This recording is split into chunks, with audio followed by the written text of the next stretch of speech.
PUJ driver Gireklamo sa mga pasahero kay Aroganteng kuno. Nasaran usab nga peke di ay ang PUV driver's ID nini.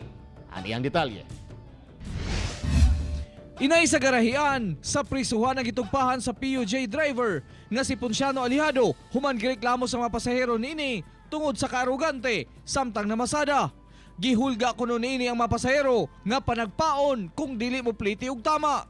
Nga siya basta naay pasahero ron nga mo naog nga way kulang ang pamasahe. Sagpaon gyud nako isog siya. Rason sa driver kung medya ra kuno kadto kay naa siya pasahero nga kulang ang plite. Ano lang plite para di ka malangan. Managpa ra bang driver. Atik lang komedya dala tawa ba. So sige dagan. Nanawag sa 911 ang mga pasaherong dihang wala kini mihunong ug nagpakusog pa og panagan.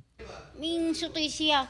Pag abot na ng overpass na amay TMC, among giana.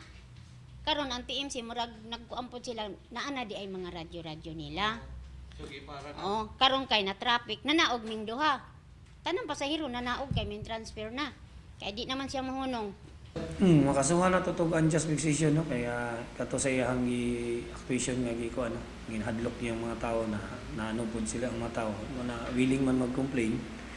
Nasayran usab nga peke di ay ang PUV driver's ID nini busa madungagan ang kaso nini. Atong falsification nga gipalsify niya tong ID gani ID nga city ID nga wala day siya dito na na rehistro. Kauban si Melchor Awing sa kamera. Ako si Real Soroche para sa One Mindanao.